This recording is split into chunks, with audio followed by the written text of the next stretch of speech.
And as the LRA began to move into other countries, Jacob and other Ugandans came to the US to speak on behalf of all people suffering because of KONY. Even though Uganda was relatively safe, they felt compelled to tell the world that KONY was still out there and had to be stopped. I'm here so proud advocating for the people who are back at home. And this change we're going to make is going to last forever. We built a community around the idea that where you live shouldn't determine whether you live. We were committed to stop KONY and rebuild what he had destroyed. And because we couldn't wait for institutions or governments to step in, we did it ourselves, with our time, talent, and money.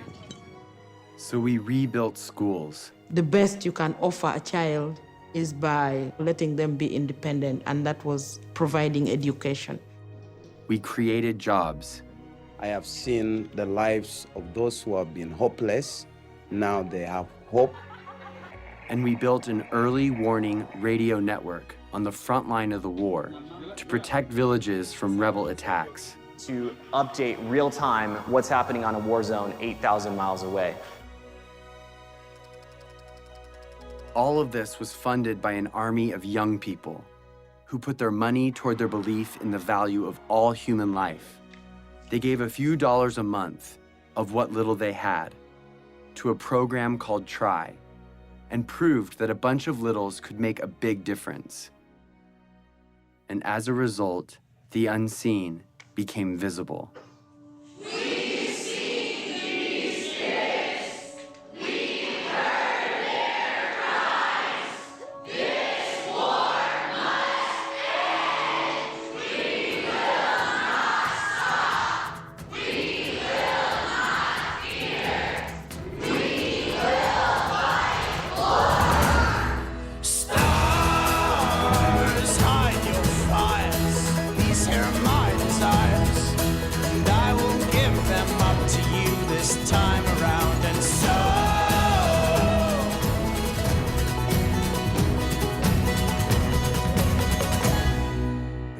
I've talked to people from Mexico, from Canada, from every other state that I can think of. We're all doing this for the exact same reason, and we're all coming from completely different places. This is what the world should be like.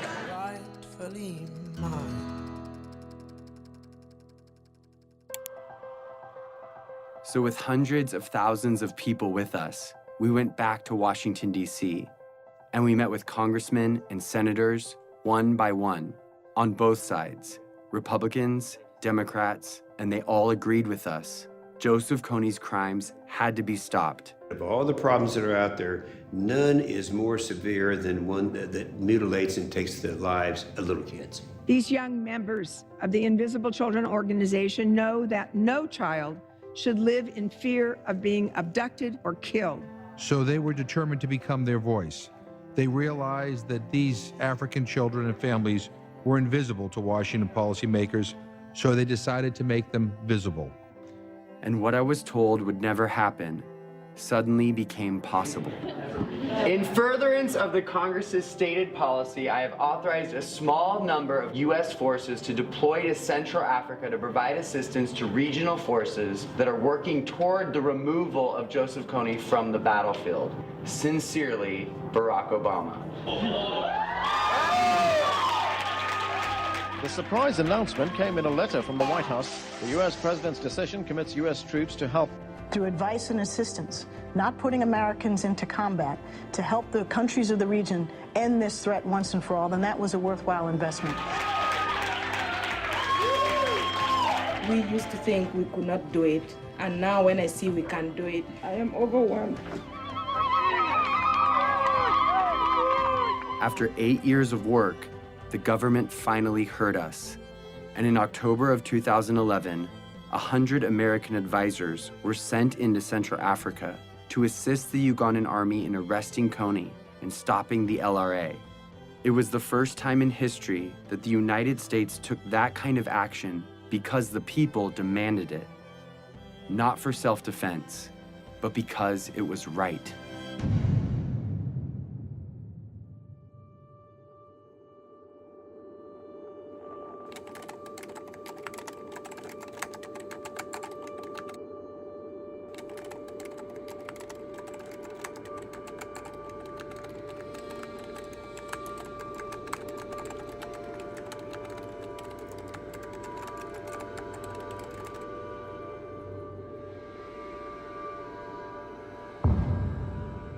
We've come so far, but KONY is still out there.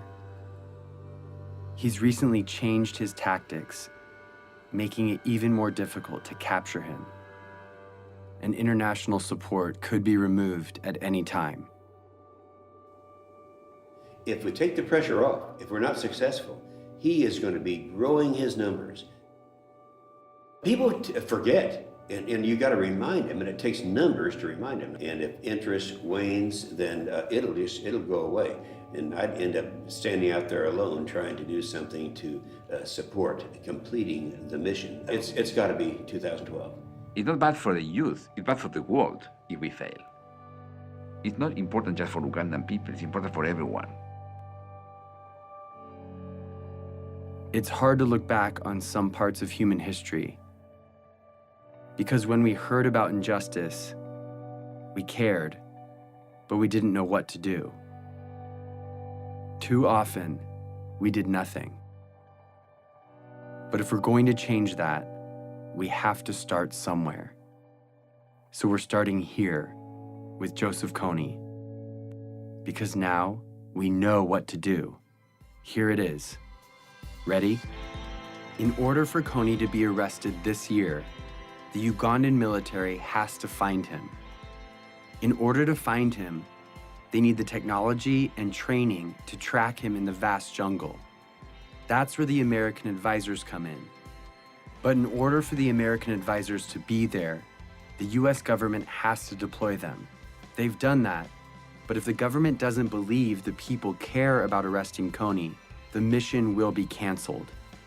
In order for the people to care, they have to know, and they will only know if KONY's name is everywhere.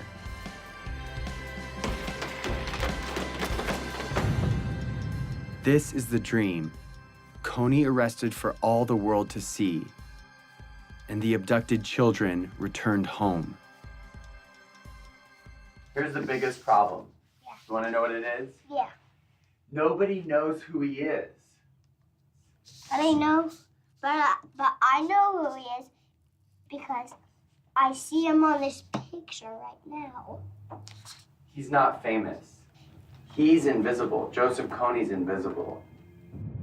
Here is how we're going to make him visible. We are going to make Joseph KONY a household name, not to celebrate him, but to bring his crimes to the light. And we are starting this year, 2012. We are targeting 20 culture makers and 12 policymakers to use their power for good. Let's start with the 20 culture makers. Celebrities, athletes, and billionaires have a loud voice, and what they talk about spreads instantly. I'd like indicted war criminals to enjoy the same level of celebrity as me. That seems fair. That's our objective, is to just shine a light on it. If our goal is to get KONY's name known, the known should join us.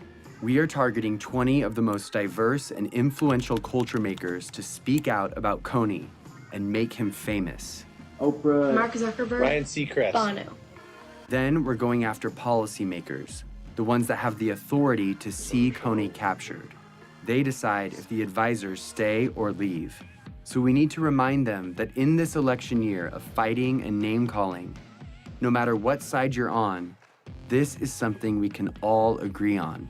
If a senator or congressman notices 25 phone calls on any issue, on any given day, it is noted. When citizens, by the hundreds of thousands, start demanding that our government do something, suddenly it becomes in the national interest of the United States government to respond to this problem. We've identified the 12 policymakers that could change the game regarding KONY, so we're targeting them.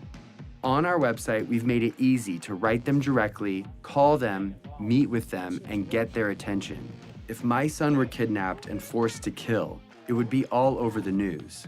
So we are making KONY world news by redefining the propaganda we see all day, every day, that dictates who and what we pay attention to.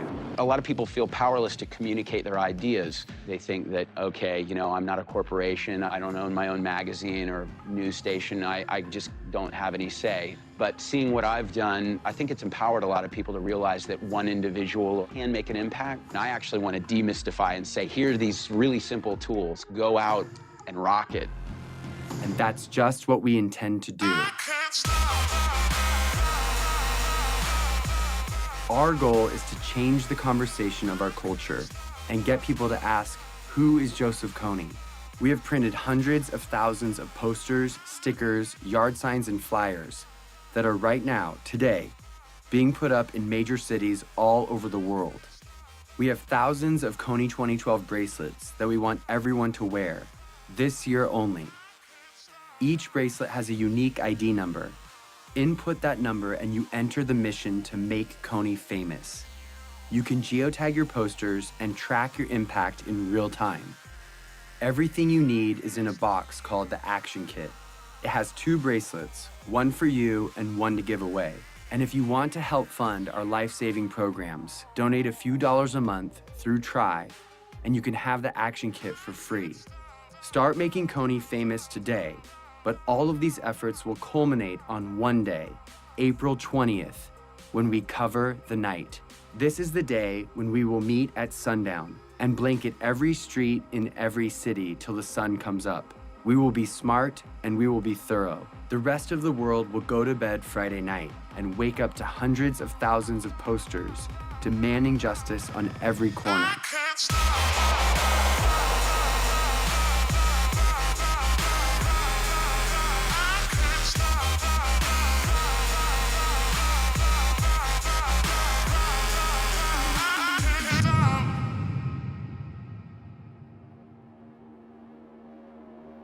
It's always been that the decisions made by the few with the money and the power dictated the priorities of their government and the stories in the media. They determine the lives and the opportunities of their citizens. But now there is something bigger than that. The people of the world see each other and can protect each other. It's turning the system upside down, and it changes everything. We are living in a new world, Facebook world, in which 750 million people share ideas, not thinking in borders. It's a global community bigger than US. Joseph KONY was committing crimes for 20 years, and no one cared. We care. We have reached a crucial time in history where what we do or don't do right now will affect every generation to come. Arresting Joseph KONY will prove that the world we live in has new rules, that the technology that has brought our planet together is allowing us to respond to the problems of our friends. When it ends finally by bringing KONY justice, it should be celebrated like worldwide. We are not just studying human history, we are shaping it.